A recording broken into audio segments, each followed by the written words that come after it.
Go into the world and tell every man that you meet, there is a man on the cross. A Catholic Take.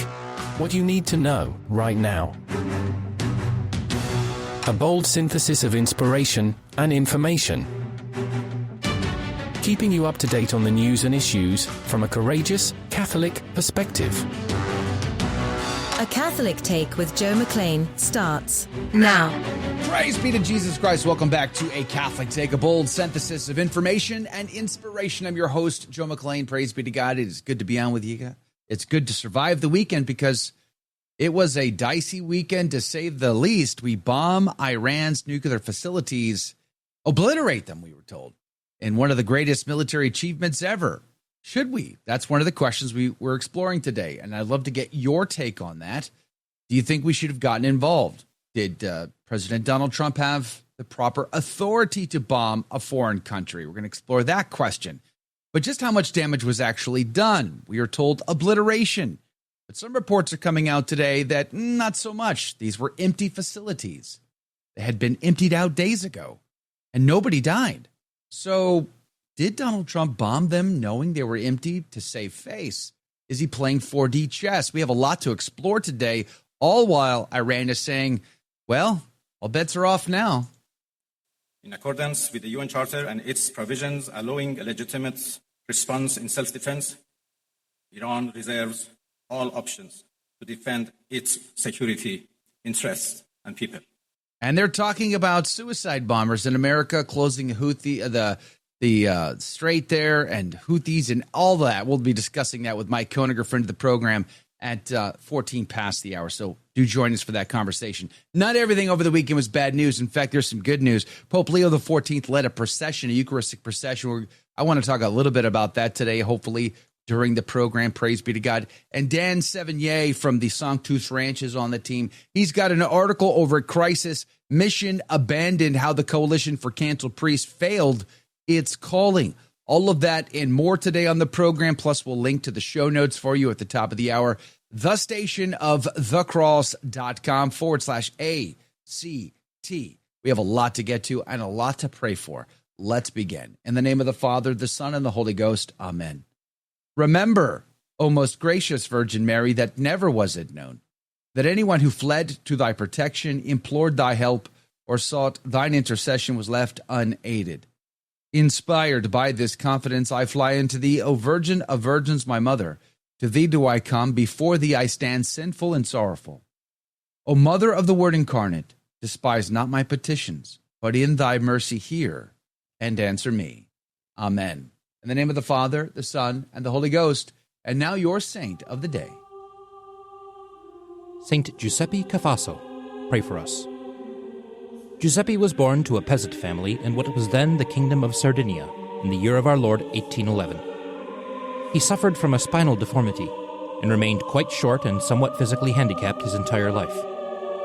His mental acuity was anything but handicapped, and after his ordination, Giuseppe became a professor of moral theology and eventually college superior at the University of Turin. He also served as a parish priest with a reputation for his work in the confessional. St. John Bosco was a good friend and advisor, and eventually wrote Father Cafasso's biography. Father Cafasso's nephew also went on to be beatified. Father Cafasso is best known for his work with prisoners in Turin, especially those condemned to death. He worked tirelessly not to overturn their convictions, but to convert their souls. Known as the priest of the gallows, Father Cafasso heard countless confessions, often granting absolution right before execution. He would refer to these prisoners, many of them hardened criminals before their 11th hour conversions, as hanged saints. Father Cafasso died from a combination of medical issues on this day in the year of our Lord 1860. For more about this day and others in the Church's calendar, visit thestationofthecross.com/saints and seasons. Saint Giuseppe Cafasso, pray for us. And now your headline news. CNN reports Trump administration briefed top Republicans, but not so many Democrats on the Iran strikes. President Donald Trump and his team were in contact with top congressional Republicans before his strikes on Iranian nuclear facilities, but some key Democrats were not told of his plans until after the bombs had dropped, according to multiple people familiar with the plans. House Press Secretary Carolyn Leavitt disputed that account, though. Ground News reports leader claims multiple countries prepped to provide Iran nuclear weapons following U.S. strikes. Get this. Dmitry Medvedev, the former president of Russia, stated that several countries are ready to provide nuclear warheads to Iran following U.S. airstrikes on Iranian nuclear facilities. Medvedev claimed that the U.S. airstrikes failed to achieve their goals, as the critical infrastructure of nuclear fuel cycle appears to have been unaffected or sustained only minor damage. And in other horrible news, Catholic Arena reports 13 Christians have been slaughtered by ISIS suicide bombers at a church of St. Elias in Damascus, Syria. The byproduct of regime change never fares well for the Christians who have to suffer through it. But in better news, Diane Montagna reports, in a first, Pope Leo leads procession through the streets of Rome in what may be a first, at least in modern history. Following the Holy Mass yesterday afternoon for the solemnity of Corpus Christi, Pope Leo XIV processed on foot through the streets of Rome from St. John Lateran to St. Mary Major, carrying the Most Blessed Sacrament before arriving at the Marian Basilica for benediction. Praise be to God. That's beautiful. And those are your headline news. The gospel today comes to us from Matthew chapter 7, verses 1 through 5.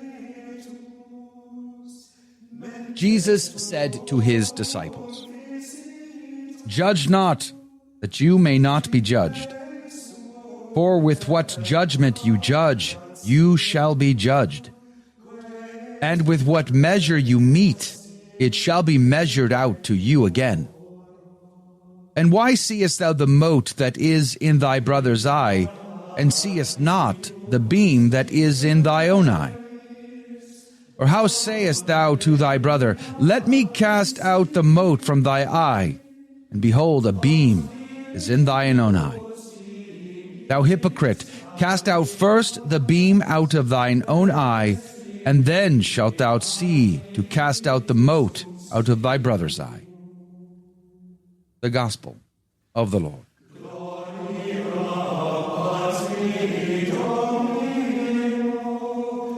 Laus tibi Christi. Cornelius Lapide, the great scripture scholar, would say Christ does not here prohibit the public judgments of magistrates by which they condemn the guilty and absolve the innocent. For this is necessary in all commonwealths, but only private judgments, and that when they are rash, envious, detractive, for they are repugnant to charity and justice, yea, to God himself, whose office of judgment is usurped. For we have not been set to be judges, but to be companions to our neighbor. Notice the little nuance, the caveat there. It's not even private judgments that are completely forbidden here, but ones that are rash, envious, detractive, etc. The gloss says, "There is scarcely anyone who is found to be free from this fault." Here's St. Augustine. "Concerning those things, then, which are known to God, unknown to us, we judge our neighbor at our peril. Of this the Lord hath said, Judge not. But concerning things which are open and public evils, we may and ought to judge and rebuke, but still with charity and love, hating not the man, but the sin, detesting not the sick man, but the disease. For unless the open adulterer, thief, habitual drunkard, traitor, were judged and punished, that would be fulfilled which the blessed martyr Cyprian hath said, He who soothes a sinner with flattering words administers fuel to his sin." So, those public sins, those public injustices, they have to be corrected. He goes on, "For with what judgment, says St. Chrysostom, in what way thine own sins shall be examined? Thou hast thyself provided a rule by judging severely the things in which thy neighbor hath offended. For judgment without mercy shall be awarded to him who has shown no mercy, says St. James. According to the rule or measure by which thou judgest others, so shalt thou be judged thyself. If thou shalt show thyself kindly in judging, then will others judge thee kindly. If thou judgest others severely, then severely will others judge thee. Understand here similar, not equal measure. For our measure cannot equal God's. His severity, his mercy both far surpasses ours, yet is his severity less than our faults? For God punishes sin less than it deserves.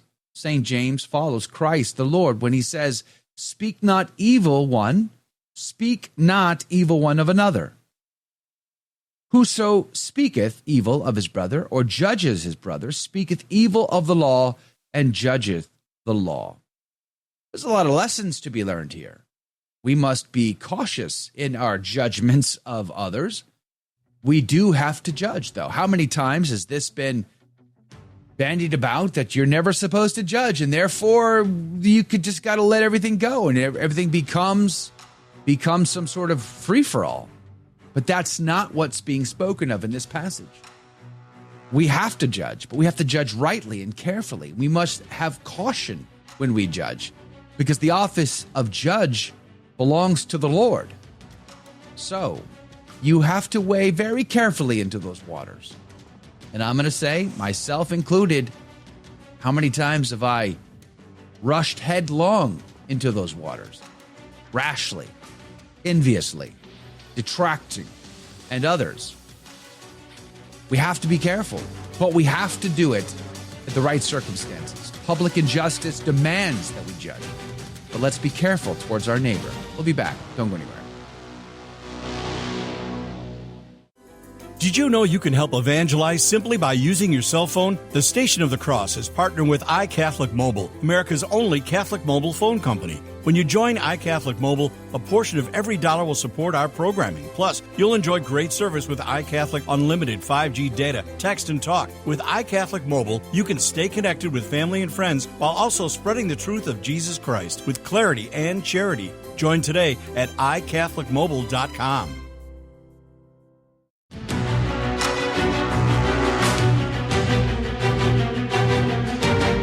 Praise be to Jesus Christ. Welcome back to A Catholic Take, a bold synthesis of information and inspiration. I'm your host, Joe McClain. So good to be on with you. Praise be to God. And can I just say thank you? Thank you to everybody who donated to our cause last week.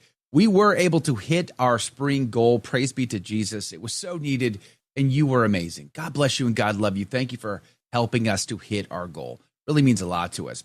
We do want to jump into the story of the United States bombing Iran. I've got a straw poll going right now on the YouTube feed, rather. Should the USA be involved against Iran? Right now, 62% say no, 27% say yes, but only indirectly, and 12% say yes directly. If you want to leave your 2 cents on that poll, you got to go to thestationofthecross.com/ACT, go down to the live video stream, and you'll be able to hang out with us and find the link where you can make your 2 cents a part of the conversation. Joining us now to discuss the situation of the United States bombing Iran is a good friend of the show, Mike Koeniger from Virginia. Good morning to you, Mike. Thanks for hanging out with us. Hey, good morning, Joe. How was your weekend?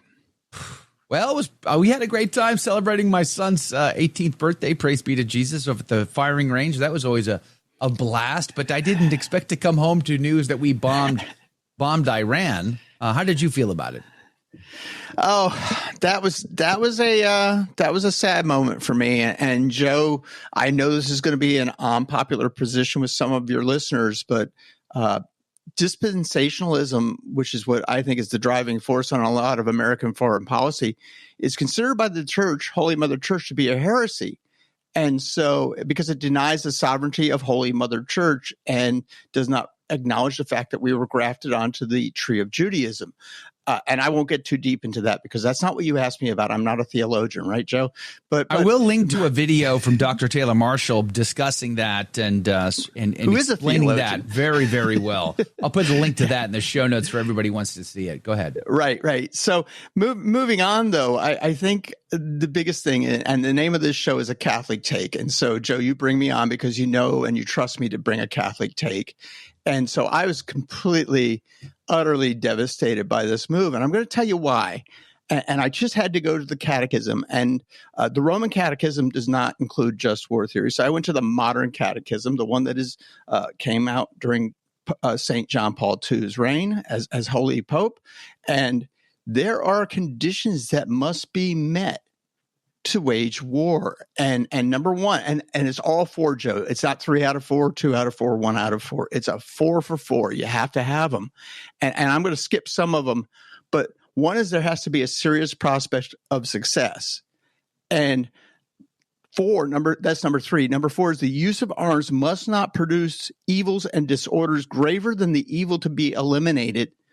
And that is the one that you and I think a lot of us as Catholics, including gentlemen like Taylor Marshall and Michael Matt, I think those are the 2 that you and I have a really serious concern with. Is this going to produce a greater evil than what we're currently facing?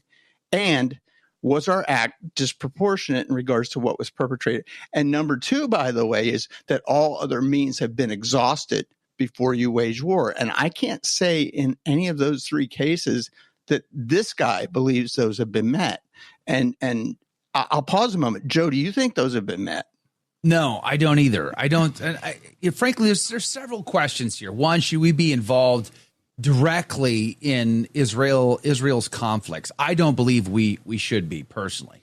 Secondly, have we exhausted all diplomatic options first? No, I don't think so. I don't think we've done that either. And then thirdly, does he operate by war powers? Does he have the power to bomb another nation? I mean, he's not the only one. Trust me. Bush did it. Obama's done it. I mean, Clinton did.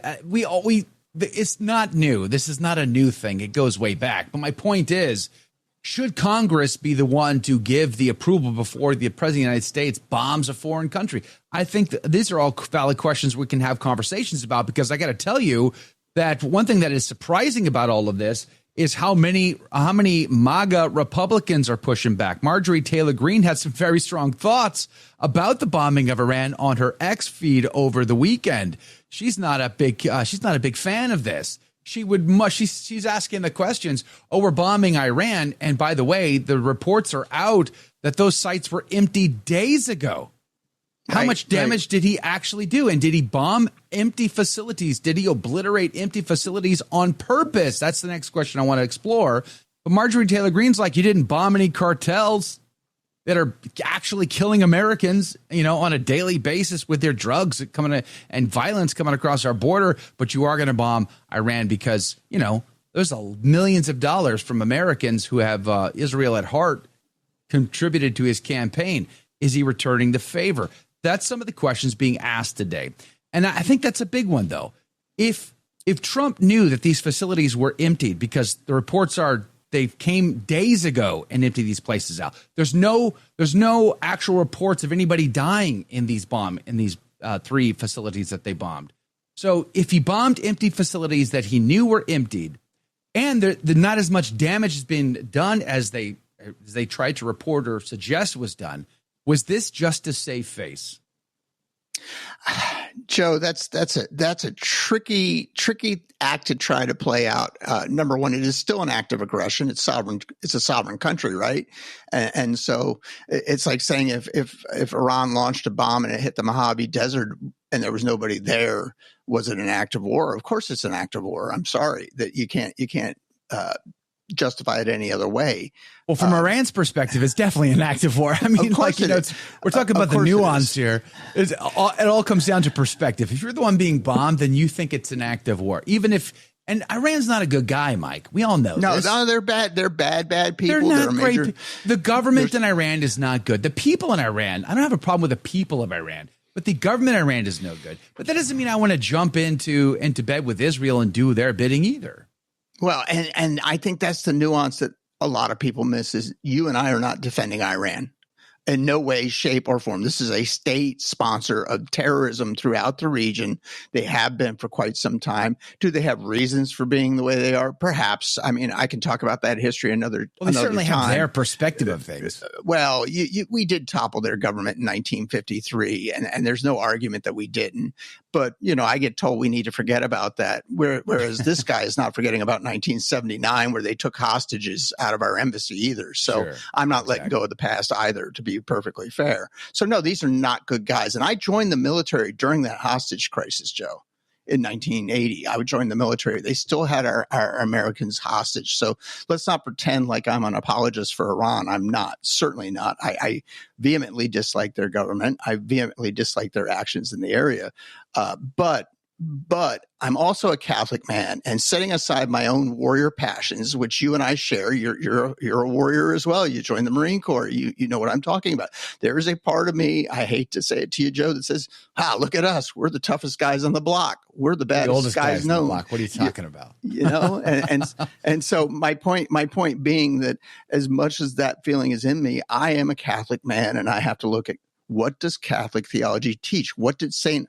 Augustine teach? What did St. Thomas Aquinas teach? What did Clement of Alexandria teach us? And Joe, the reality is that you and I believe Holy Mother Church is a largely pacifist church. There are reasons that we can wage war. There are reasons we can't. Is Donald Trump waging 4D chess? I know he thinks he's the smartest guy in the room. I don't know that he's always the smartest guy in the room. And when major people who campaign for him, like Steve Bannon and Tucker Carlson, are disagreeing with him on this, we might want to listen to what they're saying. I watched the Tucker Carlson interview with Ted Cruz, your senator, this past weekend, yesterday. Why do you got to rub that in? Why do you got to do that? Well, I mean, I generally, as a rule, I like Ted Cruz. He's right 80% of the time. We like him better than the other option. There's no question about that. But beyond that, sometimes Ted Cruz makes my eyes bleed. Well, it was him or Beto O'Rourke, and I get that. Right. Like you tie my hands on the deal. Yeah. But he's right about a lot of stuff. There's no doubt about that. But in this case, he's a dispensationalist, and how a guy named Cruz became a dispensationalist is beyond me. And I struggle with that. But seriously, I mean, Tucker can be a little snarky. He can be a little rude, and he admits it. By the way, Cruz calls him 3 times on it when he gets snarky. But generally, as a rule, Tucker just asks questions, and Ted had a hard time answering those questions. And exactly. And the promise to Abraham was not to Israel; it was to Abraham's seed, which comes to its perfection in Jesus Christ. Jesus is the perfection of all Old Testament covenants, and the new Israel, the people of God, is the church of Jesus Christ, the one church Christ founded, the one Holy Catholic and Apostolic Church. That's the church. That's the people of the covenant. And so this all of this other stuff is just, it feels like propaganda and manipulation. At the end of the day, is Israel right to defend itself? I don't have a problem with Israel defending itself necessarily, but I think it exceeds that so many times. And we shouldn't be caught up in that. If Israel wants to conduct a war with Iran, why should we get involved in that? Why should we bomb their targets for them? If they said already they can handle this, they don't even need us, well, then let them. I don't understand why we feel the need that we have to get involved. I don't think Trump needed to do anything. I agree. And Joe, I too agree. And let's remember, Israel does not, as a Jewish nation, does not accept just war theory. Just war theory is a Christian development by the church, and they disproportionately respond to almost everything. And so, just war theory is very clear. You cannot have civilian casualties. They must at all costs be avoided. If in the unlikely necessity is that some civilians die, you need to mitigate that as much as possible so that very few. Well, he did. Well, Trump did. Die. One could argue Trump did that because he bombed empty facilities that were abandoned and nobody died, Mike. So, well, I guess is true. I guess he fulfilled that. I guess he. But it is also an act of war, and all other means had not been exhausted to find a resolution for peace. So, I can't argue with you that his actions were in keeping with just war, except he ignored the other 2 that you and I brought up at the beginning of this conversation. Yeah. So it's a tough spot. And listen, I as a Catholic man, I have to understand that the teachings of the church and men like Augustine and St. Thomas Aquinas are smarter than I. And as much as I want to be rah rah America, and I am, and I'm a guy who cries at the national anthem. I'm a big baby. I love my country. I also have to understand that this is not a just war, and that is the sad reality of this. And Joe, I realize that Israel is certainly more free than any other nation in the Middle East. They're certainly less evil than any other nation in the Middle East. I know that. I know that Iran is a terrorist, state sponsor of terrorism, and has been for, what is it now, 45 years? So there's no argument. They there. were enriching. So let's talk about the enriching real quick. We're going to run out of time here. Sure. You only need about 4% enrichment for civilian use. They had it enriched to at least 60%, and the IAEA said that they had found a sample of 83%. That's military grade at that point, which is why we go back to Iran is not, the government of Iran is not to be trusted. That much is true. But even having said that, is it okay? Do the ends justify the means? Should we go to a global third world war in a kinetic fashion, not just the sort of the non-kinetic that we're already in, but the kinetic fashion, because now Medvedev wants to give nuclear warheads out to Iran. We are playing with fire. Innocent people are going to die and get hurt because governments want to play politics. And that, I think, that infuriates me. Mike, come back at the top of the hour. We'll continue the conversation on Iran. 61% right now, according to the polls, say we should not have done what we did or get involved. 26% says we should only be involved indirectly, and 13% says directly. More. 2 minutes. Don't go anywhere.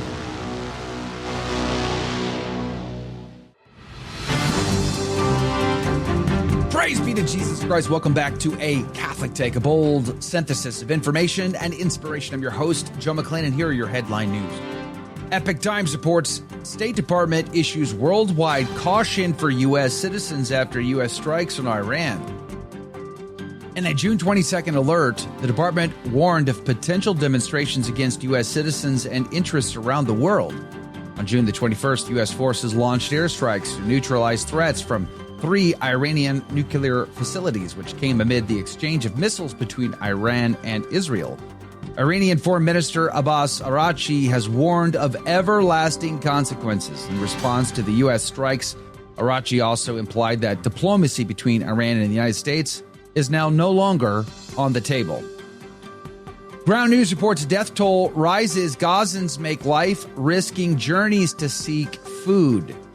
Thousands of Palestinians in Gaza, including mothers, risk deadly journeys daily to obtain food for their children from aid distribution centers. These dangerous trips occur amid Israel's recent allowance of aid via Gaza Humanitarian Foundation, replacing the UN one. Israeli troops have regularly opened fire on crowds approaching 3 aid centers, killing at least 51 Palestinians recently, including 12 near a U.S.-backed facility in central Gaza. Gaza's health ministry reports nearly 55,600 Palestinians killed and over 2 million displaced, while the Norwegian Refugee Council warns it's more than 1 million that lack adequate shelter. The violence and scarcity exacerbate a hunger crisis, forcing Palestinians into perilous conditions where many return empty-handed or injured, reinforcing the urgent need for safe aid access. And Catholic Vote reports Pope Leo calls for peace amid escalations with Iran. Amid escalations in the Middle East following a U.S. military strike on Iranian territory, Pope Leo XIV delivered an urgent and impassioned call for peace on Sunday, warning the international community against plunging further into a cycle of irreversible destruction. Without naming specific nations, Pope Leo said that every member of the international community has a moral responsibility to stop the tragedy of war before it becomes an irreparable chasm. Close quote. And those are your headline news. There's an article over at crisismagazine.com. Mission abandoned. How the Coalition for Canceled Priests failed its calling, with Dan Sevigny from Sanctus Ranch. Dan joins us this morning to talk about it. Good morning to you, Dan. Thank you for your time. Well, good morning, Joe. How are you? Praise be to God. I am alive, and that counts. How are you? Very, very well. Thank you. Praise be to Jesus. Hey, and by the way, I'm looking forward to seeing you this week. I'm going to be at the Rosary Rally in front of San Fernando Cathedral in San Antonio on Thursday. I think it's Thursday, right? The 25th. So that's a couple. Wednesday. Actually, it's Wednesday the 25th, downtown San Antonio, San Fernando Cathedral, 3:30 p.m. Central. And then we're going to go to Sanctus Ranch for a bit of a conference, and I'll do the radio show the next day from there. So I'm looking forward to that. Looking forward to seeing you in person, Dan. So again, that'll be great. That'll be great. Let's get into the article here. Mission Abandoned: How the Coalition for Canceled Priests Failed Its Calling. Take me through this. Well, I think you may know this, and many of your viewers may know this. Here at Sanctus Ranch, we've been a little bit involved in the Canceled Priest Challenge because that's what got us in trouble. Actually, was the housing of priests that didn't have an assignment. And so I've known many of the canceled priests for a long time, and throughout the years, we've had a little bit of involvement with the organization that most people thought was supporting the canceled priests. Very recently, we had another event here with many of the priests coming down, spent a weekend. And so those conversations continued on. And it was probably about 2 months ago that I was having a conversation with one of the priests. And we were kind of curious, okay, where are things at and where are things going? And the conversation led to me clicking on the 990. Which is the tax filing that a nonprofit has. And the 990 for 2024 was out for the coalition. And quite frankly, once I opened it, and I've got it here, it was amazing what I found for data. And I know most people don't like to look at the 990, but it's kind of the way that an organization tells the IRS what's going on, what they had for income, what they had for expenses, what do they have for assets. But it also tells their donor base, their benefactors, what are we doing with our money? It's kind of how you tell them what their money's doing. Dan, before you jump into, sorry to interrupt, before you jump into the details of the 990, can you just do me a favor? Can you help me better understand this organization, what their mission is, and exactly what they are supposed to be doing for canceled priests? Well, and I think there's a little bit that has changed. I would rather people go to that organization, let them describe it. But one of the things that they were intended to do from their founding was to provide that material support for canceled priests that have been pushed aside very often because they were too traditional. They spoke too dramatically about the faith. It wasn't the fluffy puffy. And so that got them into a situation that might start with, we're not going to give you an assignment, or you're going to be set aside. And so what happens priests, that a lot of people don't know. Just let me ask a clarifying question. Were these priests laicized, or are they still ordained men? In most cases, we're talking about ordained men that just don't have an assignment. Wow. Okay. So like kites whose strings were cut, left to float through the air. That's exactly right. And so what many don't realize is when that happens, often these priests are pushed out of the rectory that they might be living in. They're kind of left on their own. Some will have some benefit from the diocese. Some will still maintain health insurance. But I know many priests that have been canceled, and they've been completely cut off by their bishops. No way to support themselves, so they have to go get jobs. They have to go get jobs. So what you have is a priest that's stocking shelves at a store, working at Home Depot, waiting tables. And the way that we kind of got a little involved is we thought that was completely unjust. And so we have a school here at Sanctus Ranch, Lumen Christi Academy. And I thought, well, great, these priests could teach in the school. And so I've employed a few priests that are, quote, canceled or don't have an assignment as a way for them to stay in a proper active priestly role and educate our youth. But you didn't get the memo that said you're supposed to shun them and turn your back on them and not even look upon them, right? That's right. Yeah. And it is very challenging. And I will tell you, because of that, that's part of the reason that we've had so much contact with different canceled priests around the country. And that's why we've stayed involved. Isn't that something? Okay. So it helps me to better understand what the organization is intended to do. And then you found the 990s, and what did the 990s tell you? Well, when you hit a 990, it just tells you simply, okay, this was our income. This is what our expenses were. These are our assets. And so a lot of people don't like to look at them.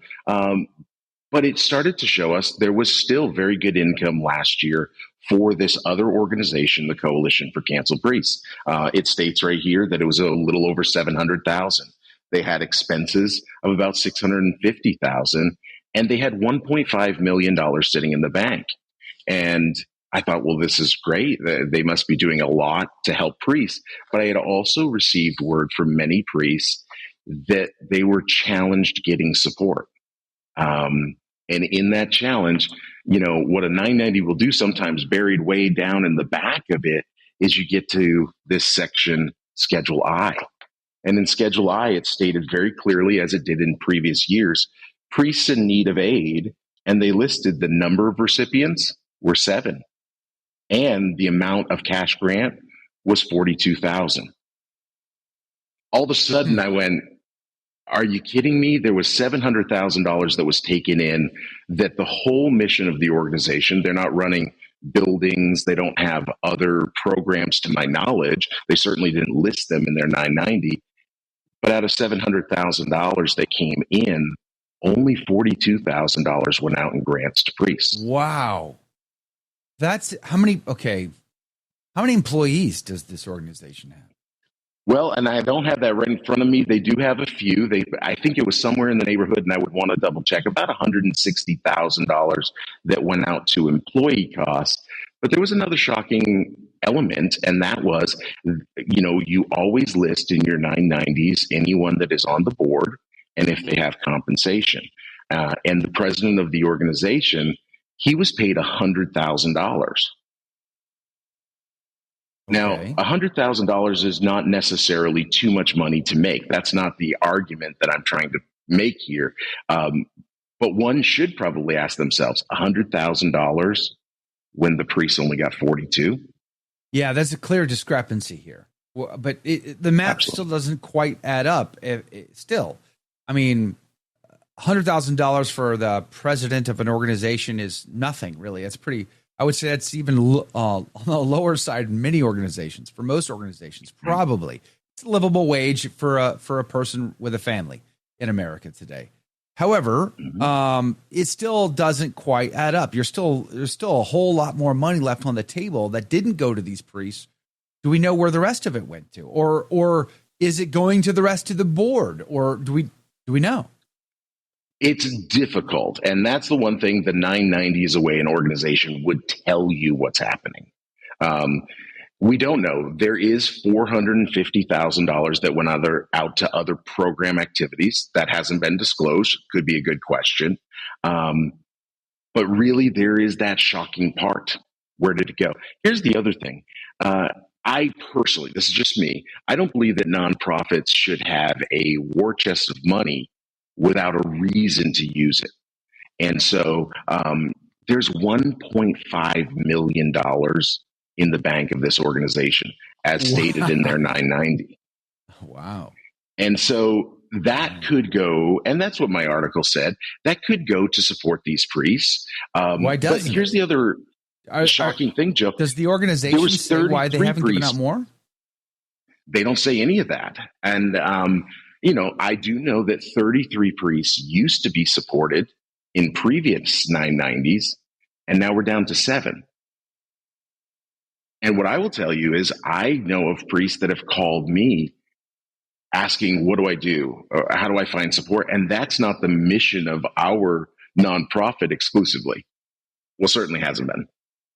So I haven't really been that keyed in onto this organization. I've known of its existence. We've had conferences for canceled priests, and all of that is great. But I haven't really paid all that much attention to the organization specifically, or I don't really know any of the people there or any of that. But I did hear that there was a dust up there. The former leader, you talk about this in your article as well. Tell me about this sort of leadership change and how that affects this story. And I don't know all the details, but I do know Father John Lovell was a co-founder of the organization. And it was shortly after I went to my first event with them that all of a sudden this dust up, as you mentioned, occurred. And then there was some pretty hardcore vitriolic attacks made by other members of the board that came in. And I believe, my understanding is, he was forcibly pushed out of the organization and they were looking to go in a different direction. Now, that on its own is shocking. But then what happened is, a number of months later, after many of the canceled priests who had been supported and had really been kind of the group of the organization, supported the previous co-founder, Father John Lovell, in a letter, they too were attacked. And then Father Scott Duvall, who at the time of that was the priestly benefit coordinator of that organization, he also resigned a number of months later. And in his resignation letter that's available online, you can find it, he calls himself a whistleblower to what was going on in the organization. Unfortunately, I just don't think many people saw that. And what he was blowing the whistle on is they kind of changed their mission, and there were people looking for support, priests, that were not getting approved. All right, hold that thought there. That music means we're at a break for 2 minutes here with Dan Sevigny. We're going to talk about does that leadership change and the sort of the vitriolic attacks after, is that why we went from many more priests down to 7? That's a question. And again, where's the rest of this money? Pay a board what you're supposed, pay your leadership what they're supposed to. Fine. There's still several $100,000 still sitting there. Where's this money? Why is it going to the canceled priests who've been like kites, their strings cut, left to float into who knows where? Part of the injustice that we've cried out about over the past pontificate that we hope to see resolved in the current one. More on that in 2 minutes from now. Don't go anywhere. Share us with a friend.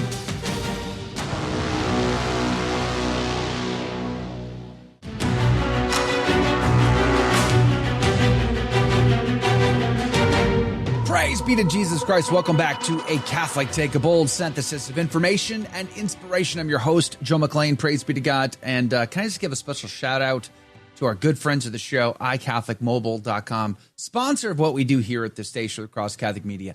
I love it. My family's been using iCatholicMobile.com now for a while, and we love it. And you can check it out for yourself, iCatholicMobile.com. A portion of the monthly bill goes directly to the Station of the Cross Catholic Media Network to support our cause. So it's another fantastic way to be on the team. iCatholicMobile.com for those details. We're having a conversation with Dan Sevigny about his Crisis Magazine article. We'll go to the after show at the top of the hour. Mike Koeniger will be back. We might jump back into the Iran story, but mission abandoned. How the Coalition for Canceled Priests failed its calling. We'll link to it in the show notes for you, but it's crisismagazine.com if you want to check it out. Dan, welcome back. Okay, so we were talking just before the break about the leadership change and the fallout as a result of that. People picking sides. I don't know who the good guys are. I don't know who the bad guys are. I have no idea, to be honest. No idea. But is there a connection here between this leadership change and the fact that far fewer priests now are being helped at all, and far less money is going from that giant, 1.5 million you talked about? Far less money is going out. It's not even like the money they're getting might help a little bit, but they're still going to have to go get a job. I mean, you can't even pay a rent, let alone mortgage or food or any of that stuff. I mean, car notes, just think about all the stuff in life, right? So is there any connection between the leadership change and this reduction in support? I truly believe that that's a great question. It appears that there is. One of the things that, I've been a fan of for years, being involved in nonprofits, is that's where you have to just kind of go look at a 990 and see what's going on. If you look at previous years, there did seem to be a shift even in the way that they're stating what their mission is. So I think that the board change, the numbers state that there is a different approach. And I think that approach should be questioned and looked into for sure, because as you state, the support isn't there. And if someone as a donor is sending money to an organization and says, I'm looking for you to vet these priests. Make sure that, they're not canceled for a good reason, that they do need the help, that they're still faithful to the church. They're actively trying to help the faithful, achieve salvation. Then I would like you to take my donation and send it out to that priest. If that's what someone is doing, they have a right to say, wait. That doesn't seem to be the case. Tell me what you're doing. Yeah, it does seem like a violation of the trust from the donor and the donor's perspective, right? I mean, again, these are tricky scenarios and situations. Each of these priests, has a different case. They're not always all the same. In many occasions, they're too traditional, or like one of my good friends, Father Clay Hunt, because he was bold and courageous to speak the truth, and they didn't want to hear the truth sometimes. And so the truth doesn't go over all that well in certain times and occasions. But they are not laicized men.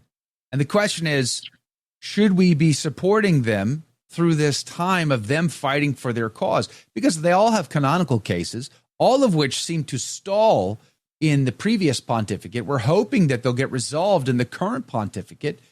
And in the meantime, shouldn't we support them? An organization like this is supposed to do that. And then they're not even paying enough for them to sustain themselves. Like we said at the beginning of the conversation, they got to go get jobs. I mean, you never know. Right. The Amazon delivery guy could be a priest. You don't even know. I mean, the Walmart greeter could be a priest and you don't even know. Like, how tragic is that really, Dan? And Joe, I will tell you, recently, I know of priests that have had those jobs only to have their employer find out that they're a priest and them to lose that job because the employer got complaints that they couldn't have their priest serving food. Wow. It's a very sad situation.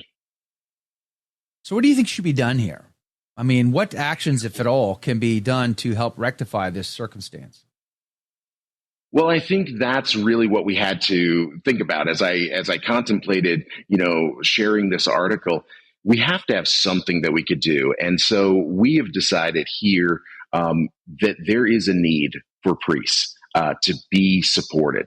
We have been doing so through our organization without collecting donations specifically for that purpose. So what we did is we went ahead and we established a canceled priest fund. It's called Unprofitable Servants. And Unprofitable Servants is going to make this commitment. It's going to be a fund. If someone believes that there's a priest that needs support and they'd like to fund that through an organization, we've gone ahead and said we'll have at least 90% of every dollar that comes in go out to support directly one of these marginalized priests. They can donate to the fund and out. And many people may say, well, okay, I wrote this article because I'm trying to promote a separate fund. That's really not the case. We're starting this separate fund in the midst of all the things that we already are doing because the support is needed. And so instead of complaining about something, I'm the type of person that says, well, let's do something to offer an alternative. Is it possible for someone to donate to a specific priest through your fund? Absolutely. Absolutely. Now, one of the things that we'll do we will have proper vetting. That will happen. We also have, I'm very benefited. This fund will be organized by many of the men that started the original organization, Father John Lovell, Father Von Traco, Father Scott Duvall. They're all on the fund. These are the men that are going to be taking care of things and will handle the back end operational pieces and help these men receive the funds they need. It's interesting you talk about vetting, because this is one of the things that I talked to Bishop Strickland about when I was on pilgrimage with him about a month ago now almost. And I said, honestly, I secretly hope Pope Leo XIV will assign Bishop Strickland the job of vetting all canceled priests and clergy under the Francis pontificate to report back to him which ones should be reinstated. Who better to do that than a guy who's experienced it firsthand, right? So, I don't know that Bishop Strickland loved the idea, but I would love to see clearing up some of these canonical cases that have sort of stalled miraculously. Like they just don't go anywhere. They have canon lawyers. They've got canonical cases at the Vatican. They're trying to resolve all of this the right way, the way that the church says to resolve it. And they're just stuck in this ether. They're just left to hang out there. And as we've said, tragically, with no support, which means, how long can they sustain the fight? And maybe the process is the punishment. Do you think that's fair to say? I would say that that's a very, very accurate example of what I hear all the time. We share friendship with Father Clay Hunt and lots of other folks. They are forced into a very challenging position because it is just frozen in time.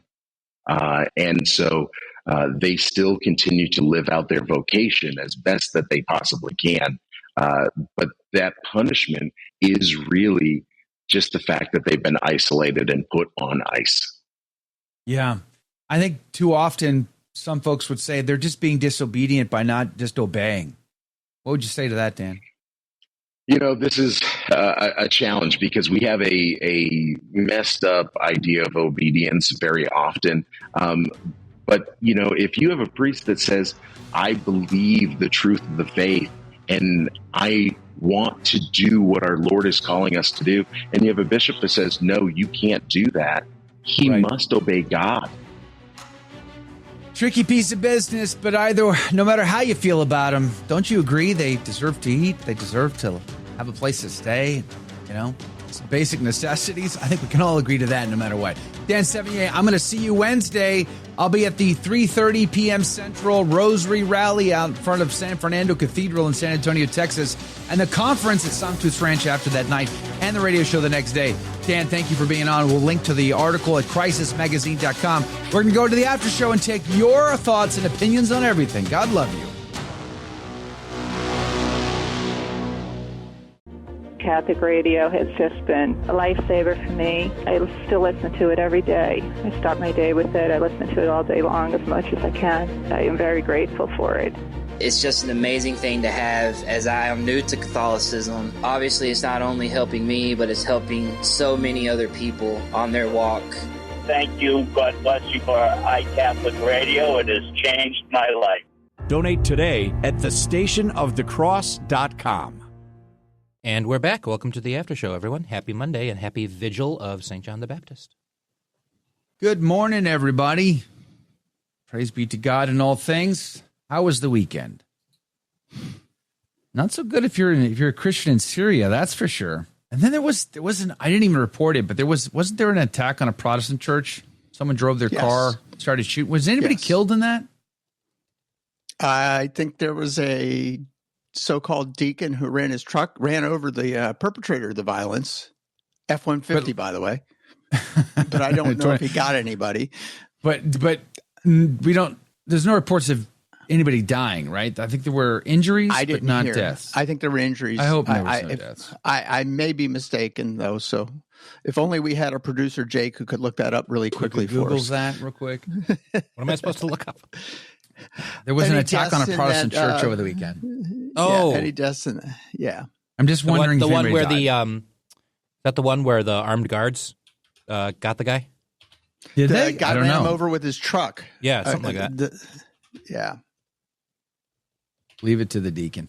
Let me see here. Let me get some shout outs while you're doing that. Mike K again hanging out with us for the after show. I want to jump back into Iran here in a moment.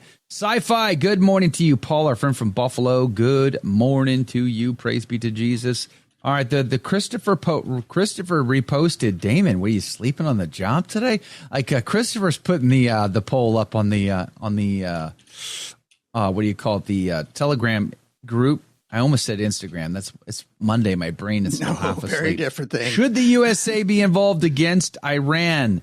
So far, 75% say no, 12% say yes, but only indirectly. 12% say directly, rather. That's the Telegram poll results. The YouTube results suggest 64% say no. So at this point, we can safely say that a vast majority of people tuned in this morning are saying no, we should not be directly involved in this circumstance. 26 say yes, but only indirectly on YouTube, and 10% say yes directly. Very similar, I would say, very similar results between YouTube and Telegram at this point. So let me know what you guys think about that. Did you find something, Jake?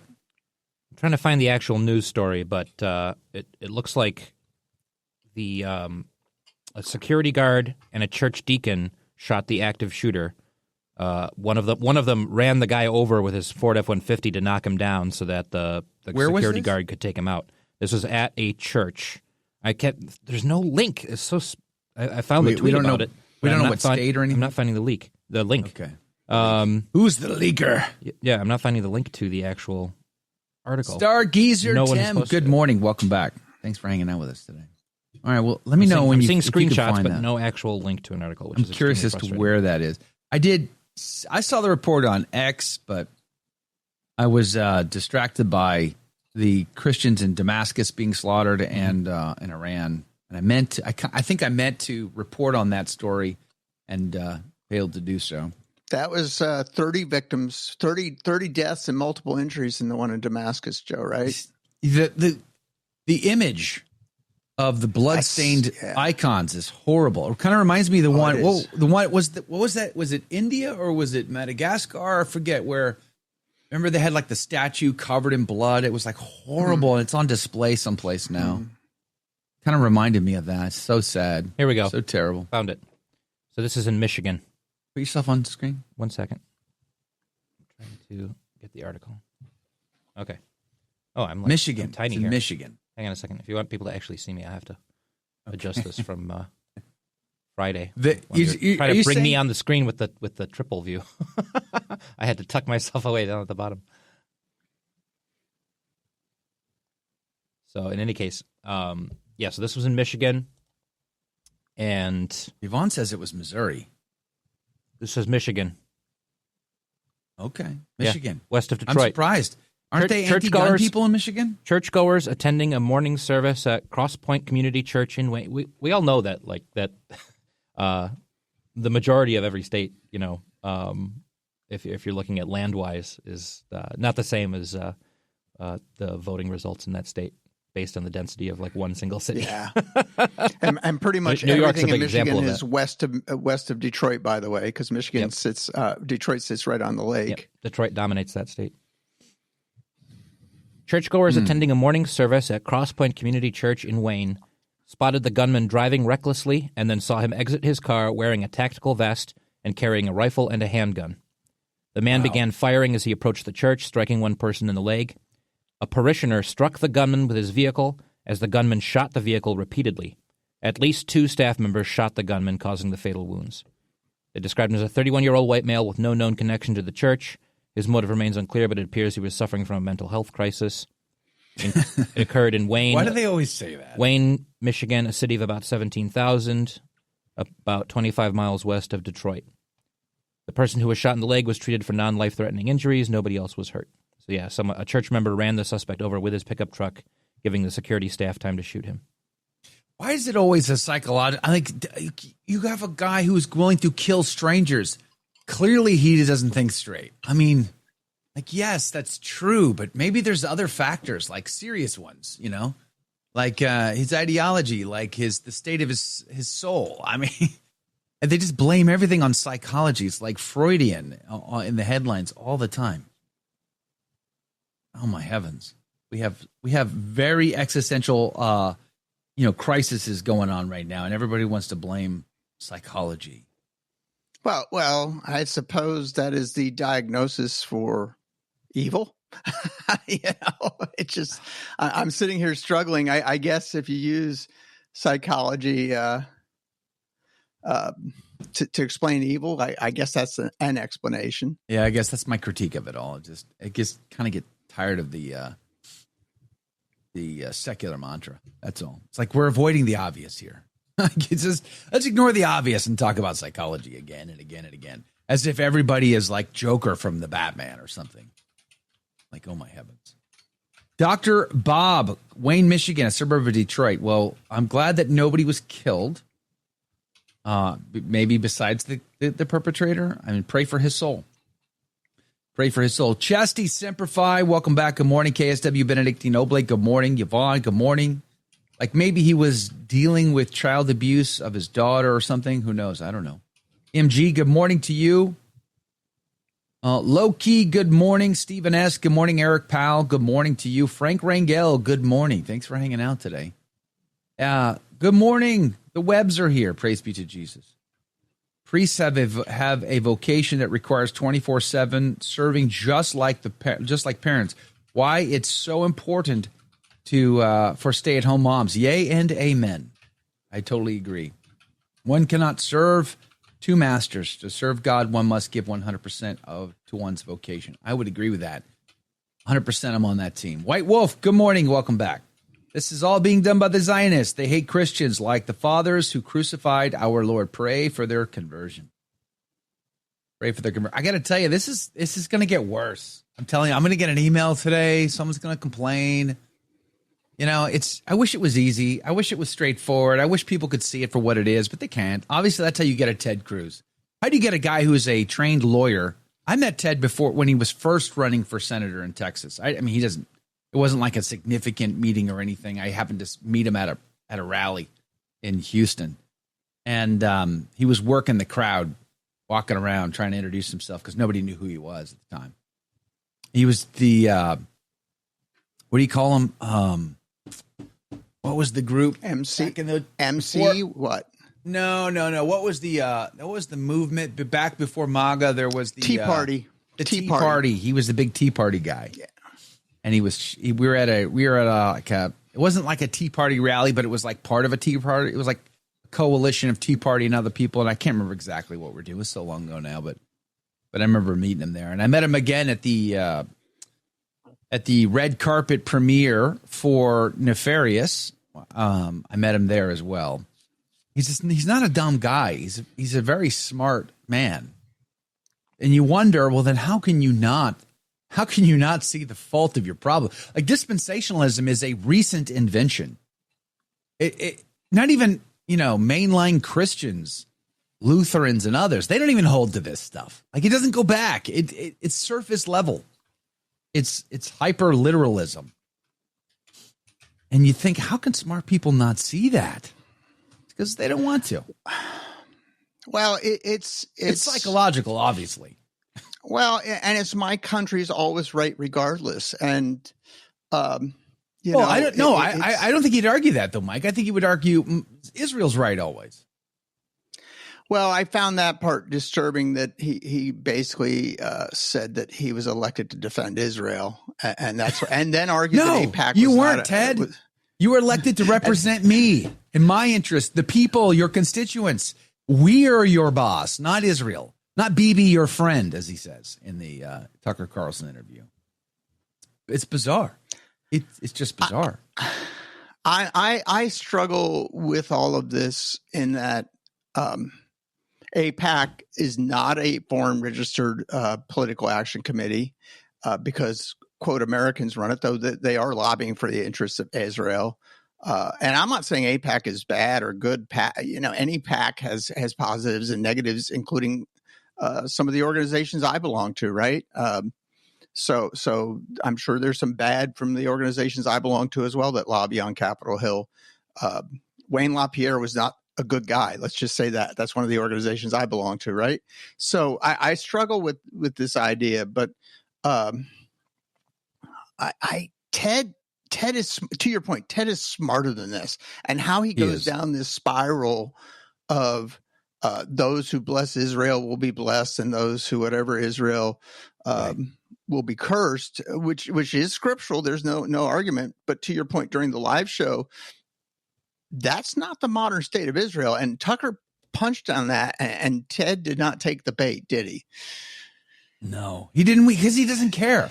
He's not going to hear the other side because he doesn't want to hear the other side because he's not interested. And that's the problem. So nothing's going to change in that regard. But every time we get on here and we talk about this, I get lambasted because how dare you? How dare you? How dare you not defend Israel against their enemies? It's like, listen, Israel is a big boy. It can defend itself if it wants to. I don't fault Israel for wanting to defend itself and its own interests. That in and of itself is not a problem I have. I do have a problem when it decides to use that as its excuse to do whatever it wants, like a blank check. Nope, sorry, Israel, like any other country in the world, can make some bad choices. And when you make bad choices, you get called out for it. The problem with Israel is they play this get out of jail free card that says, nope, you're never allowed to criticize us. Sorry. And if you are, you're an anti-Semite, which was something Ted Cruz called Tucker Carlson during that interview. So it's and Tucker called him out on it immediately. I find that troubling. Listen, my stance towards Israel is it is probably the best nation in that region, probably. And I'm not going to argue. I'm not that, even sure I'm on that team. Well, pick one that's better is kind of my position on that. I mean, maybe Jordan. So, or Lebanon, not the terrorists in Lebanon, but the actual Lebanese government. Well, I think it's another one of those dimensions of this whole conversation is that we can make distinctions between people and citizens of a country and the government of a country, right? I started rethinking Israel because of two things. One was when I heard the interviews with the survivors of the USS Liberty incident, which I heard some very prominent Jewish commentators called those guys anti-Semites for telling the story of what happened to the USS Because you're not allowed Liberty. to say. You're just not allowed to critique, criticize in any way, shape, or form. Including Ben Shapiro, by the way. Ben Shapiro called those guys anti-Semites. So number one. And number two is I saw a video that was incredibly disturbing from Israel television, state television, where they they made fun of Christ. They made fun of Christ on the show. And it was horrifically blasphemous. And my immediate reaction was, these are our friends, and this is the respect they have for our faith. Right, and exactly. Once I saw that, and I won't describe it in any detail, Joe, because to this day I'm trying to poke my mind's eye out and get that out of my brain. But it was pornographic and it was blasphemous, and I am not going to ever unsee that. And so there is no great love for Christians in the Holy Land by many Israelis. I'm not saying that's a key. That's been a key to help change my mind on how I saw the Middle East and the conflict there, because I had met with several Middle Eastern Christians, not all at the same time, but like at different times of the last 10 years or 15 years or whatever. And they almost always, no matter what, will talk about their criticism of the Israeli government. You know, they're not being anti-Jewish. They're being anti-Israeli government policy. Right. And they will often tell you stories about what Israel does, the policies, the decisions the government does, and the treatment that they receive. And so listen to the Christians in the Middle East. Listen to what they're saying. And I often hate the choices that we are given in these conversations, these debates, or whatever. It's either this or that, and they lay them out, and these are the only two options you get. You get this one or that one. If you choose this one, then you're on the team. If you choose that one, then you must be a terrorist. It's like, no, I reject these choices. I'm sorry. We shouldn't allow foreign governments, no matter who they are, no matter who they claim to be, or anything else, to just do anything they want. I mean, like there's no charity towards one's neighbor if they have a blank check to do whatever they want, and there's no criticisms whatsoever. Like expanding their territory, for instance, all the time, sending settlers pushing further and further into someone else's territory, to try to claim it and expand your borders. Like, that's a problem. That's a problem. That's got to stop. Why are Gazans starving right now? Well, Joe, because there are terrorists there.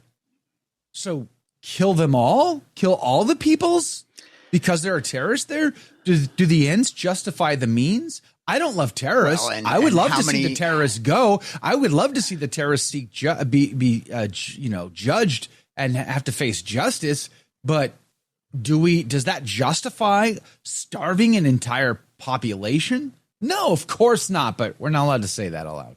Relief agencies in Gaza right now are calling for the world to respond with a basic necessity of life called water. There's only enough clean and potable water in Gaza right now to support about 40% of the population at bare minimum levels. And you and I know, Joe, that the terrorists who are in Gaza are going to have plenty of water. They'll be taking showers, because we used to call them the military hotel showers, and enjoying life while little children die of thirst. And the sheer number of little children who've died in Gaza, I saw a number yesterday. I don't know if it's true or not because it was reported by Al Jazeera, but let's pretend they're off by a factor of 50%. But they said 30,000 children have died in Gaza since October 8th. And I mean, this is the point. Like, again, let's assume that the numbers they're giving us are tainted propaganda. Of course. Fine. You tell me how much percentage I should knock off that number. Give me 75%. Knock off 70. Yeah. Okay, 70. Great. We're still talking about over, thousands and thousands of dead now people. So is that okay? It's insane. No, it's not insane. Okay. It's not okay. Darren says, kind of like polls, there's no room for comment or elaboration. That's true. Okay. Yes, you're right. Fair The poll. I'm only offering you these three options. That's true. But the poll does have to be clear, succinct, and precise enough that we can get votes. Because otherwise, if it was like a paragraph for each one or, multi-paragraphs, it would be like too much work to actually respond to it. So you're right. But that's what the com box is for. Follow up with your comments. Let me know what you think one way or the other. You're definitely entitled to your opinion here in the chat box. That's for sure. There is an inherent problem with the argument that you and I are making, and that is that it sounds like we're defending Iran or we're defending whomever.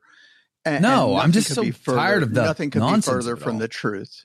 Nothing could be further from the truth. I loathe the fact that Iran funds Hamas, and I loathe the fact that Saudi Arabia funds Hezbollah. I loathe the fact that these terrorists run amok. But Joe and Ted Cruz would call me an isolationist, which is not true because I believe in free trade. I don't care what Ted calls us. Like, but he, stop being a war hawk. When you say this is the argument he says when you make this point that I'm getting ready to make. You're an isolationist. No, I believe in free trade. We should buy oil from Saudi Arabia. We should buy oil from whomever. I don't have any problem with that. If we were not in the Middle East, none of this would have happened. Had we stayed out as we had before 1930, yeah, but listen, they were slicing and dicing the world up, and America had to get in the game, and it did. I know, but how does that worked out for us? And no, it's not great. These folks who say, well, they attacked us here and they attacked us there. Every single place they name, except the World Trade Center. Trade Center. Let me ask you a question, because this is interesting. Okay, they attacked us here. They attacked us there. We have to be out there. We've got to be controlling our interests on a global scale. Okay. Remind me one more time. Maybe, Jake, you could do me a favor. Pull up the map, and if you could just pinpoint for me all of the colonies of Switzerland around the world. I just want to see all of the colonial holdings of Switzerland from around the world, because nobody's attacked Switzerland. There is that. There is that island that the Swiss Family Robinson landed on. Oh, darn it, the Bitsies! I forgot about. Thanks for reminding me. The one with the jackals, because that was crazy. Jackals on an island, and the ostriches. And the ostriches, that was pretty amazing. And the vaguely Oriental pirates, The vaguely Oriental ethnically pirates. non-distinct Oriental pirates. Very interesting having the ethically non-distinct Oriental-ish pirates. But other than that one, I can't recall any of the Swiss colonial possessions, and yet nobody has attacked them. But they're isolationists, because they have all gold. Because shame on them. And the diamonds. And all the stolen artwork from World War II. But otherwise, you don't attack the banker. You don't attack the banker. So they're really at the top of the pile then. They're the king of the hill. God love them. It's a tough thing, though, Joe, because when the Brits ceded their empire to our government at the end of World War I, we were probably not prepared to take that role, and so we got thrust into the role because Britain was tired of it and realized that their empire was on the downfall. And of course, over the next 20 years, it did indeed, or 30 years, it did indeed fall and crumble away. And so the American government filled the vacuum, particularly after World War II. And the ramifications of our actions in World War I led to this current crisis we're talking about right now. And that's the problem, is we don't want to connect the dots. Everyone goes to whatever their favorite date is. I tend to always talk about 1953. You've heard me say it multiple times. But honestly, when the Ottoman Empire crumbled and the Brits decided to cut and paste and do this and that on arbitrary lines, what the borders in the Middle East were going to be, they didn't do it on tribal lines. They didn't do it on ethnic lines. They did it to basically keep the tribes going at each other.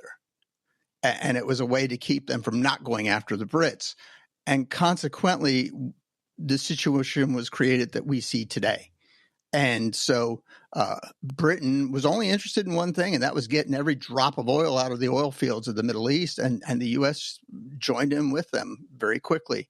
And so I find this all really tough, because you got to go back in history and look. Now, whether you like these people or not, whether you like them or not, you can be a bit empathetic with them, because there are a whole lot of Westerners in their part of the world telling them what they ought to do, ought to do.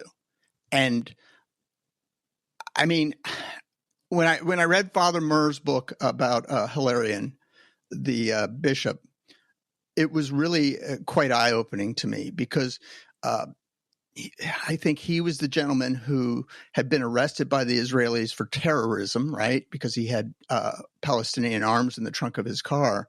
And consequently, they released him to the Vatican, and that's where Father Murr met him. But why does a archbishop have arms for the Palestinians in the trunk of his car? And that's the fundamental question I have. And Joe, you talked about this during the live show. What about the Christians? What do they think? How does this impact them? And this weekend, we saw how this impacts them. And that is the heartbreaker for me. Yeah. And we're going to keep seeing it. You know, it's interesting because I think I reported on it, Medvedev basically saying that they're now willing to give out nuclear warheads to Iran. Iran didn't have one. They were close to having enough enriched uranium for like 9 warheads, according to Marco Rubio. And again, it only takes 4% enrichment to have civilian use of nuclear power. And they were well past that. So what is that? I mean, that's an indicator of their intentions. So it's, again, we're not advocates for Iran in any way, shape, or form. No, but let's unpack they're a state that sponsor too. of terror. So now that they didn't have it, there's credible reports to suggest that we didn't even take their capability away from them in this. So all of this huffamus that Donald Trump gets on television and says this is the greatest of all military, actions. You've never seen anything like this one. It's the greatest. We flew across the world. We did this. And it really makes me question as to what the real intent was, because if the intent is to take away nuclear capability, well, it would seem, Mr. President, you didn't do that, because you bombed 3 empty facilities and no one died. And there are reports that are suggesting that the damage is not even as bad as you thought it was. So, yeah, you damaged the place, but sounds like they can rebuild, and they're just going to move back in when it's all said and done anyway. This is why, by the way, there was a report out first thing this morning when I got up that suggested that the IDF was rebombing these sites. Why are they rebombing? Because the job, didn't we obliterate them? Why do you need to rebomb if we obliterated them? It's because we didn't. That's why. So if the stated goal was to take away Iran's nuclear capability, okay, you can make an argument for that, but you didn't even accomplish it. So you didn't accomplish that. Now we have talk of Russia providing warheads to Iran. They didn't have them, but now they might. Well, okay, that means we're worse off than we were before, so that's not good. And so Russia's talking about getting involved. What do you think China's going to do? Sit on the sidelines? Mm-mm. They're not going to sit on the sidelines. They can't. And if anything, was Trump trying to send a message to China in all of this? If Trump knowingly bombed 3 empty facilities, knowing that the damage would be limited, the impact on Iran would be limited, giving Iran the opportunity to go, you know what, hey, let's just not let this escalate any further. Let's call it all done. Let's all just move forward. While at the same time sending a message to China to say, if we can fly around the whole world and nobody knows it and drop bombs on certain locations, then we can do that to you too. So was he just sending a message to China while hoping to, bluff his way in Iran and all of this? Like, what? You're playing fast and loose with the lives of billions of people around the world, because as Annie Jacobson books makes clear, a nuclear war, 1 missile from North Korea, and it's all done. Most of the world's population dies. The rest wish they were dead. It's a sad, it's a big game. Sad tale. It's a sad tale of this. Let's send a message by killing people. And I'm not saying Trump's bombs killed anybody. That's not my point. No, but according to reports, they didn't. At the end of World War II, the United States decided to send a message to the Soviet Union. And I know, as a student of history, you know exactly where I'm going, Joe. So the United States military, our Army Air Corps, flew multiple firebombing missions over the city of Dresden so the Russians could see the great American might. And the manufacturing facilities in Dresden had been already destroyed by tactical bombing prior to that. But the message sent to the Russians was, don't mess with this, because this is what we can do to your people. And I'll make it real. My paternal grandmother and her family left Germany prior to the war, just prior to the war. My maternal side was there. And my grandmother said that every woman in her village from 7 to 70 or 8 to 80, depending on the time she told the story, depending on when she told the story, was raped by Russian soldiers. Raped. And nobody was left unraped. The brutality and the reports in Poland were horrible. It is awful, awful, awful. And so when we talk about war, and when St. Thomas talks about war, and when St. Augustine talks about war, or Augustine, whichever, I say Augustine because my dad was an Augustinian, by the way. When they talk about war, they understood the brutality of war because you couldn't watch it on TV. You had to see the fields after the battles. You could see the fields. Yeah. You could see what happened. And so we are so far removed from war. We have this cartoonish Rambo version of war. Which is why I think our leaders need to go to the war. They got to lead. And they got to see it for themselves. Thing, Joe. How many of these people who are calling for this served? Other than Lindsey Graham, I know that he was a member of the reserve or is a member of the reserve, but how many other people calling for this served? Okay. John McCain served. J.D. Vance. But is J.D. Vance aware of what the church teaches on just war theory? I think Vance is an opportunist who follows his leader. I think he wants to be the next candidate, and he's disappointing me because I think he would push back on that. I think he would say, I'm being professional. It's my boss's choice. And he just is staying in his lane. I think he would say he was staying in his lane. I'm not saying that that gets him off the hook, in my opinion, but I'm just saying he would probably say, listen, it's my job to stay in my lane as vice president. And I would say, yes, but you're a Catholic and you have to give an account someday. So is this just war theory? No. Bombing, was this a part of just war theory? Something we talked about on the radio side. By the way, our good friend Rob Morrow Jr. says they probably had backup sites, and that's the exact article that I'm referencing. And when I say reports this morning, I'll give you an example here. I'm gonna put myself on screen, Jake. If you could just give me the screen for a moment. Jay Thor asked this question too. So Joe, and by the way, Jay, thanks for being on the team today. Praise be to God, Jay Thor. You are amazing. God bless you. But says, is it confirmed that the sites were empty? So I'm gonna show you this article here that I linked to in the show notes. How effective was the U.S. attack on Iran's nuclear sites? A visual guide by The Guardian. And they have a neat image here. You can swap back and forth to see where they put the holes in the ground with the missiles, or they drilled into this facility and damaged this place. You can see that for yourself. I don't know. It's neat, but it's like also not really conclusive. Just looking at the satellite image. But the point of this article is, and I highlighted some stuff here.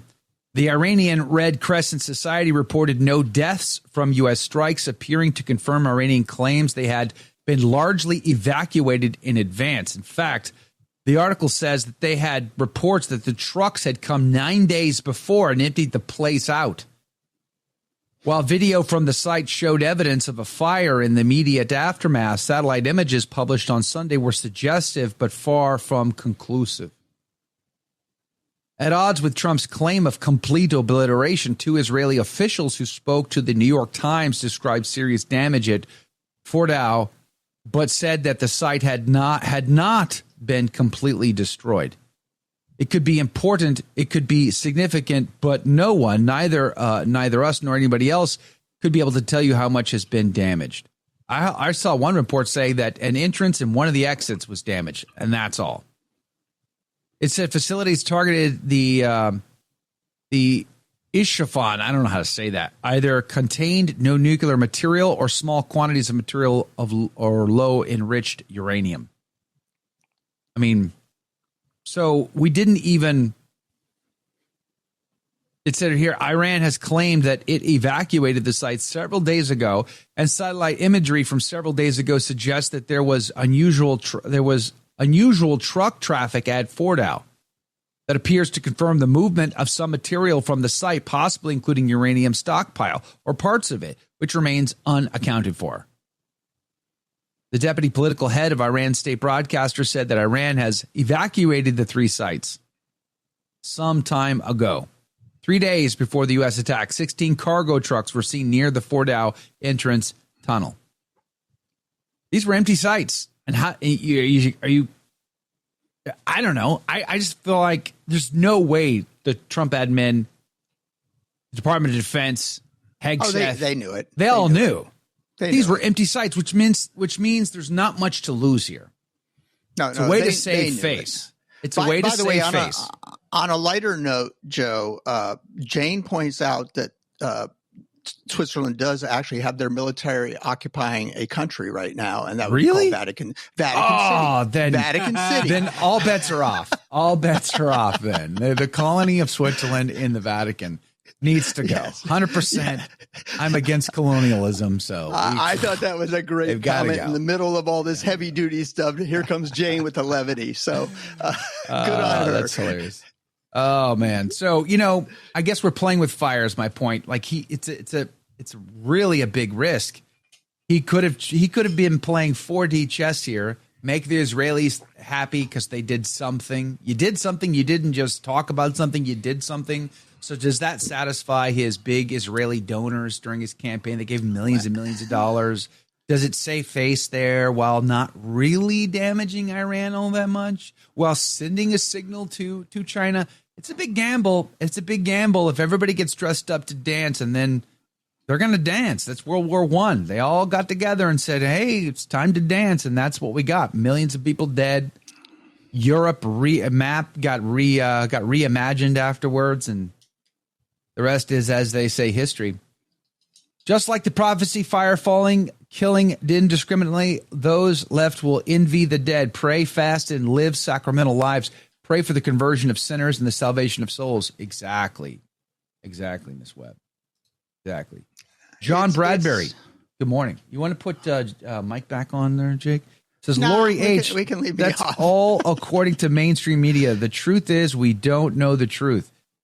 That's true, Lori. I don't disagree. These are just reports. I mean, that's all we have to go on is the reports. My point is, this isn't like it wasn't just an opinion piece. They were citing sources. So those sources are either telling the truth, exaggerating the truth, or they're lying, right? Somewhere in the middle there is the truth. So it seems to me that since several sources are saying that these sites were empty, I have to believe Trump knew that going in which case Trump is happy for us to hear the message that the U.S. military successfully pulled this off, and it was the biggest feat ever of logistics, military logistics, and we should all just be so amazed by what happened. And I'm glad no military personnel were harmed. Praise God they came back amen safe from this. But Joe, it just feels like propaganda on all sides. Let me take you down another rabbit hole, and you created the rabbit hole when you sent me the link. You're blaming me for this? Don't be blaming me I'm for getting this. ready to blame you for this. Getting ready to. You had sent me the link right after I read the post on X, and that was from Marjorie Taylor Greene. Where she basically took the president to task and said, look, MAGA's not about this. What MAGA's about, and then she listed it, is returning criminal immigrants back to their country, their illegal immigrants back to the nation they came from, stopping the drug cartels at the border. I don't know if she brought up the trafficking of humans on the border, but certainly that's included in there. Working on trade relations across the globe. She just lists it all out and says, this is what we should be focused on. And then Tucker Carlson brings it up during his interview with Ted Cruz, where he says, I look at my nation that's dying. You know, you go to San Francisco, which used to be one of the queen cities of the United States, and you're dodging piles of human waste in the streets of San Francisco. Meanwhile, you can go visit, I don't know, Santiago, Chile, and you don't see that just kind of wanton disregard for society where we see it in our cities. And I think Marjorie Taylor Greene, and who I am not always a big fan of, by the way, Joe, I think she's very prone to hyperbole, oftentimes inflammatory hyperbole. But when you're right, you're right. Right. When you're right, you're right. And I think her points were valid. Are you pulling up the X right now, or are you just pondering? I have it. I've got it. Go ahead. I've got it. Go ahead. Here, I'll put it on. This is what Marjorie Taylor Greene said. I mean, think about this. Marjorie Taylor Greene said this. Let that sink in. Like, there's a lot of people who aren't on the same page with Donald Trump right now that generally are. I mean, who defended Donald Trump more than Marjorie Taylor Greene? Or Rand Paul. My thoughts on bombing Iran, she says. I don't know anyone in America who has been the victim of a crime or killed by Iran. I do. I can push back on that. There are victims. I told you she's prone to hyperbole. To be sure. But anyway, it says, but I know many people who have been victims of crime committed by criminal illegal aliens or murdered by cartel and Chinese fentanyl drugs. She says almost everyone in our country can relate to this fact. However, America has not dropped bunker busters on cartel's sophisticated drug tunnels, launched tomahawks or massive cartel poisonous drug operations, or gone to war against the cartel's international terrorist networks. But perhaps we could send maybe we could send Maverick and the F-18s in to do that. We don't need to send B-2s to the cartels. We'll just send Top Gun. They'll take care of it. No problem. Anyway, she goes on, neocon warmongers beat their drums of war and act like Billy Badasses going to war into countries most Americans have never seen and can't find on a map, but never find the courage to go to war against the actual terrorists who actually do kill. Americans invade our land and make billions doing it day after day, year after year. I'm 51 years old. I'm Gen X. I've watched our country go to war in foreign lands for foreign causes on behalf of foreign interests for as long as I can remember. I was in the 10th grade when Desert Storm started, and my father before me was sent to Vietnam, another senseless foreign war. America is $37 trillion in debt, and all of these foreign wars have cost Americans trillions and trillions of dollars, but have never benefited any American. American troops have been killed and forever torn apart physically and mentally for regime change, foreign wars, and for military industrial base profits. I'm sick of it. I can easily say I support nuclear-armed Israelis' right to defend themselves and also say that at the same time I don't want to fight or fund nuclear-armed Israel's wars. Oh, see, that's good one right there. She's even acknowledging the fact that Israel, who, if I'm not mistaken, has never publicly admitted to having a nuclear bomb. Have they ever? Or am I wrong about that? Not to my knowledge. Not to my knowledge. They've never. So they do have a nuclear bomb. They do. Anyway, nor any other country for that matter. I'm sick of funding foreign aid and foreign countries and foreign everything. I want to fund American interests and issues. I want great trade deals so American businesses, and people can afford goods and be successful. I want low inflation and low interest rates. I want American construction, housing, and manufacturing to boom. I want Americans to be rich and have security in their future. I want my children's generation to have a great future. My kids are 22, 25, and 27. It upsets me greatly, beyond comprehension, that my children's generation can't afford to buy a house, can't afford insurance, and have little hope for their future. I got to say, I do relate to this. I've got a 27-year-old married with children, and his ability to buy a home, incredibly hard right now. Americans are exhausted by all of this, and rightfully so. I can also support President Trump and his great administration on many of the great things they are doing, while disagreeing on bombing Iran and getting involved in a hot war that Israel started. Exactly. That's not disloyalty. I wonder what Trump's going to say about this. He turned on Massey. Will he turn on Marjorie Taylor Greene? That's the next question. Critical thinking. Go ahead. He's turned on more than that. He's turned on Tucker Carlson, called him Kooky Tucker Carlson. He turned on Rand Paul and said he was going to primary Rand Paul in Kentucky. He's gone after Massey. Trump is a petulant child, and I voted for him knowing this, okay? Voted for him knowing this. He's a petulant child that if you don't agree with him today, he calls you names. Exactly. There will be some post on Truth Social today, mark my words, or tomorrow, going after Marjorie Taylor Greene, particularly if she brings it up in the House. If she brings it up in the House, he's going to come after her. She says that's not disloyalty. Go ahead. No, it's fine. Totally fine. She says that's not disloyalty. Critical thinking and having my own opinions is the most American thing ever. Because contrary to what brainwashed Democrat boomers say, she's not talking about you, man. Don't worry about it. Trump is not a king. MAGA is not a cult, and President Trump has surrounded himself with people who once disagreed with him and have even run against him for president. Also, the same Democrats in Congress that are all of a sudden clutching their pearls about Trump bombing Iran fully supported and voted to fund dementia-ridden Biden's proxy war against Russia and Ukraine and stood by Biden's disastrous withdrawal from Afghanistan. Can I also throw another log onto that Marjorie Taylor Greene fire? How about how many drone bombings were done under the Obama administration? Hey, man. You know, that guy didn't ask for a congressional approval to bomb everybody into oblivion. He just did it whenever he wanted, and he was happy to do it. Anyway, it goes on. You got to give her credit because she not only goes after her own side, she goes after every side in that post. Right, and exactly. other than a little hyperbole at the beginning of it, she nails it, and it's tough. You know, the great congressman from South Texas said, "Truth is treason in the empire of lies." And that has always struck me, is that people who speak the truth are ridiculed and name called. Now, the difference between Trump and his opponents is Trump is just open about it, and he'll call him Kooky Tucker Carlson.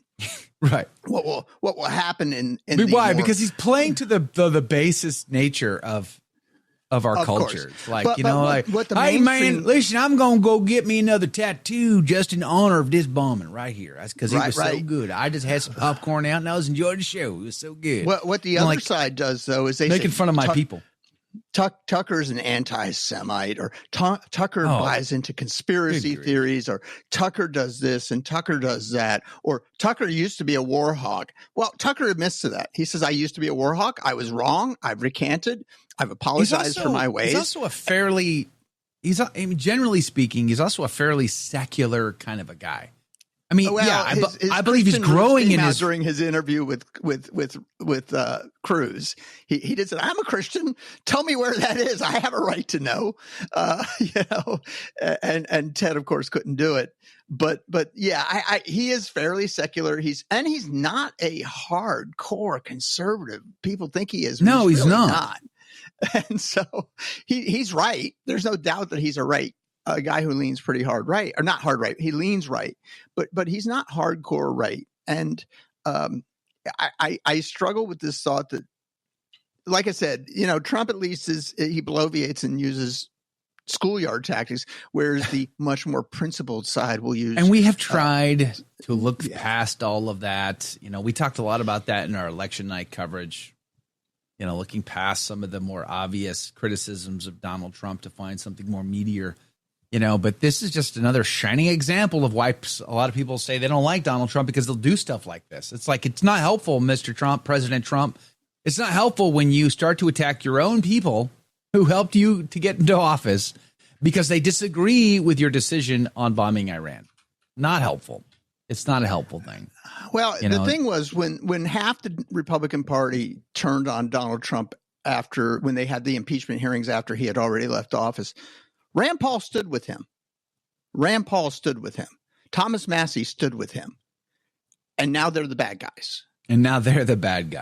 Well, so his loyalty.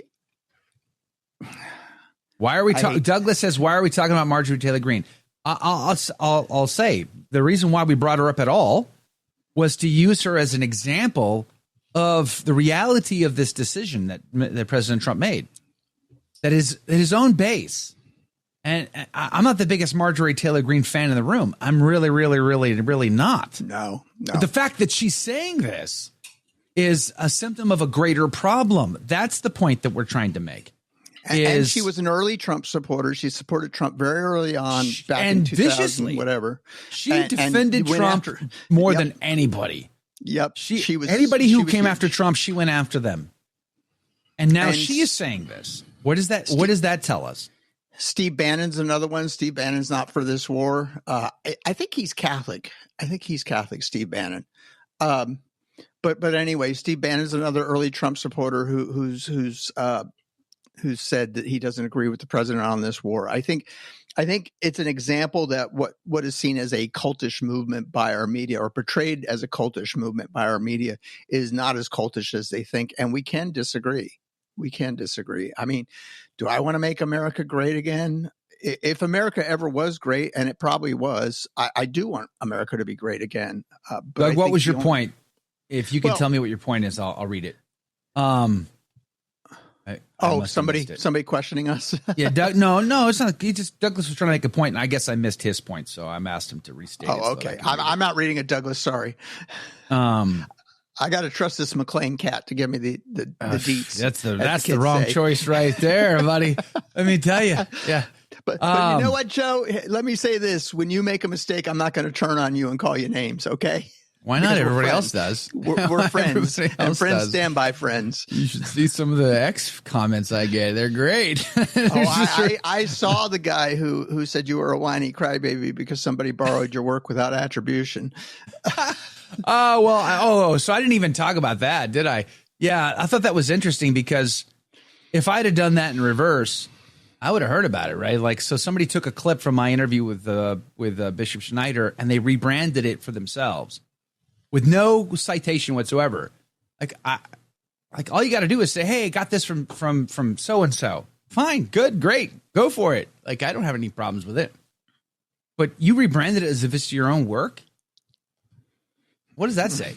Like, that's not professional. And I think the most charitable thing we can say is that is not a professional practice. If you're claiming to be a professional journalist organization, then that is not a professional practice of a professional journalist organization. LifeSite News takes clips from me all the time. Or not all the time, but once in a while they'll take clips from me, but they always cite me. Great, wonderful, good, praise God, just cite it.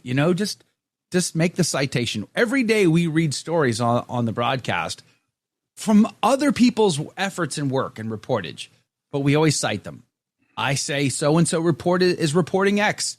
And then Jake puts the link to that article directly in the show notes so that if you want to read exactly what they said or what they reported, you can go to the show notes, click the link, and you can see it for yourself. We always cite that source. It's just common courtesy and professionalism is all it is. So I don't know how you would justify saying that this such and such an organization is okay with stealing someone else's stuff and rebranding it and allowing other people to think that you did that. You didn't do that. And all you needed to do was say, "Hey, we got this from so-and-so," and everybody's satisfied and happy. I don't understand. Well, they did eventually apologize, though, correct? They did. Yeah, of course. I'm not really trying to make a big deal out of their name or who they are. Good on them for apologizing. Yeah. I think the lesson here, though, is we're all out there trying to get a name in this small space of Catholic commentators, and we should work together to promote one another. And if you borrow something from me, please just say you borrowed it from me. I'm cool with that. Borrow away. Yeah, exactly. Take anything I write. Take anything I say. I'd be happy if they just hit the share button and be like, "Oh, great, they shared. That's awesome. Praise God. Like that's wonderful." But I mean, it's just it was wrong. It was unprofessional to take someone else's content and rebrand it as though it was yours. Like that's not cool. Don't do that. So anyway, yeah, Douglas said. Go ahead. Douglas said his point was that she has no credibility and that we give her a voice. That may be true, but that's not the intent. The intent is not to give her a voice. The intent is to use her comments to make a point, to as an example, that Trump's decision upset many in the MAGA movement. That was the point. And I don't know. It's ultimately incredibly clear if you use Marjorie Taylor Greene as to make that point. Because, again, who supported Donald Trump more than Marjorie Taylor Greene? Whether she's credible or not, I'll leave that for you to decide. I'm not here to support Marjorie Taylor Greene. I'm just using her to make my point that this is a huge contrast, clarity, and the fact that she's complaining publicly, running the risk of being called names by the guy, like others, I think is telling about how poor of a decision it was ultimately for him to decide to bomb Iran. My humble opinion, anyway. Stargazer Tim says, I did mention that all I want to be Holy Roman Emperor. Do I owe you royalties now, Joe? Yeah, I am going to be the Holy Roman Emperor, so you're just going to have to stand in line. Well, I'm going to challenge you on that and take that spot because I certainly have the right lineage to be the Holy Roman Emperor, but that's another conversation. I identify as a Holy Roman Emperor and as a Habsburg, so it's on my LinkedIn profile. I identify as a helicopter, and I ain't hovering over my house right now. So I have the Habsburgs do not have full and total claim over being Holy Roman Emperor. It's an elected position. Okay, Jake is fired. We can't have this. It is an elected position. It was. Listen, was an unlike either of you, I have the Habsburg chin. Okay. Can you see? It's just Listen, under brother, there. You don't know what's under. No this need beard, to fact check. Just take my word for it. It's under the beard, the Habsburg chin. You don't know what's under this beard either, brother. But that's okay. By the way, I mean Jane does make a good point, and yes, I'm picking on you today, Jane. The nice thing about bringing up folks like Marjorie Taylor Greene, I could MTG. The nice thing about bringing up people like this isn't to give her a bully pulpit. It is to point out that within the Republican Party, there is dissent, and dissent is not squashed. Now, I will say this. I think Trump's name calling is less than honorable. And I think we aspire to have an honorable president. And that is what troubles me with him is that oftentimes he is not an honorable man. And that concerns me. Yeah. So it's like how to be the most you. If Donald Trump scaled that back, he would be a better version of himself for sure. Now, my dad, who spent his first few years in Queens, New York, after his family immigrated, would say that Trump's just typical of Queens, and that's the Queens behavior. They talk all this trash about their buddies, and then they go in the back room and they all pat each other on the back, hug it out, and then they have a beer together. So perhaps that's his methodology, sure. and I don't claim to know his heart, but I do wish he were a little more refined. It's definitely not fair, helpful, Joe? Right? Yeah, it's fair. More refined would be good. But at the end of the day, it's just not helpful. I mean, if we're trying to be as charitable as possible, President Trump, it's not helpful when you do that. You're going to cause more problems than you. Why harm Massey, who defended you, simply because he disagrees with you? Just say it like that. Just say, you know what? He doesn't agree with me. Well, he's entitled to his opinion, but I don't care. Like you could have said that, and that'd have been fine. But calling him names makes you look childish, and it's gonna get all of these people, just sitting here harassing him now for no good darn reason. So do you know? Do you know? Go ahead. I was going to ask, do you know a lot about Thomas Massey? No, not really. There's a really neat documentary out there about him. He is not a lawyer. He's an engineer. He's an MIT educated engineer, and he designed his home. He designed his home to be 100% off grid. So his home is 100% off grid. It's an independent home. He has all the systems that he designed as an engineer built into his home. And he came into politics really as a second career. He was a guy who was making a lot of money as an engineer and came into politics during the Ron Paul movement in 2008 when he kind of got inspired to go into this world. And so he's a really interesting guy. And the thing about Thomas Massey that I have observed over the last, what has it been now, 17 years of watching him is I know what Thomas Massey stands for before he articulates a position because he is intellectually consistent. Always. I know he's going to be against almost all wars unless somebody attacked the U.S. I know he's always going to be for reducing spending. I know he's always going to be for lowering taxes. I know how he stands on every issue before he speaks. And Joe, I ask that of all our politicians. Disagree with me. I'm fine.